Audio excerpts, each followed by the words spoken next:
Sementara itu, Menko Polhukam Luhut Panjaitan hari ini memenuhi panggilan Mahkamah Kehormatan Dewan DPR untuk bersaksi dalam kasus pencatutan nama Presiden dan Wakil Presiden saat membahas kontrak PT Freeport. Sedangkan pengusaha Reza Halid yang sedianya hari ini juga dipanggil sebagai saksi dalam kasus peminta saham kembali mangkir untuk kedua kalinya tanpa ada alasan.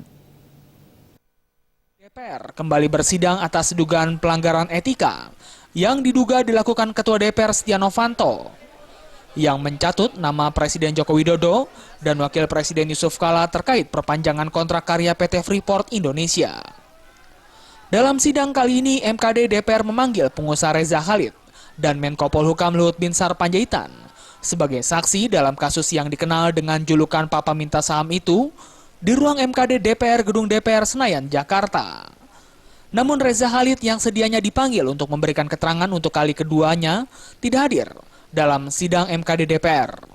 Sedangkan Menko Polhukam Luhut Binsar Panjaitan menepati janjinya untuk memenuhi pemanggilan MKD DPR sebagai saksi guna menjelaskan duduk perkara seputar pencatutan namanya sebanyak 66 kali dengan rekaman pembicaraan antara Ketua DPR Setia Novanto, pengusaha Reza Halid, dan Presiden Direktur PT Freeport Indonesia, Ma'ruf Syamsuddin. Dalam sidang yang digelar secara terbuka saat anggota MKD DPR Syarifuddin Suding dari fraksi Hanura menghujani pertanyaan kepada Menko Polhukam seputar dirinya mengenal sosok Setia Novanto. Luhut mengaku kenal karena merupakan Ketua DPR. Luhut pun mengaku mengenal sosok Reza Halid. Namun terhadap keduanya, Luhut menegaskan tidak memiliki hubungan bisnis. Sementara itu, terkait apakah dirinya mengetahui adanya pertemuan antara Setia Novanto, Reza Halid, dan Ma'ruf Syamsuddin pada 8 Juni lalu yang membahas saham Freeport, Luhut pun kembali menegaskan tidak mengetahuinya karena dirinya memiliki kesibukan.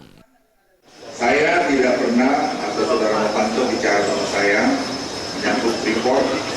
Kalau saya mengacu pada tanggal 8 Juni sampai ke hari ini.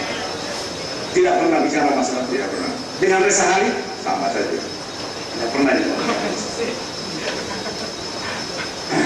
Baik, saudara saksi itu sementara gitu ya.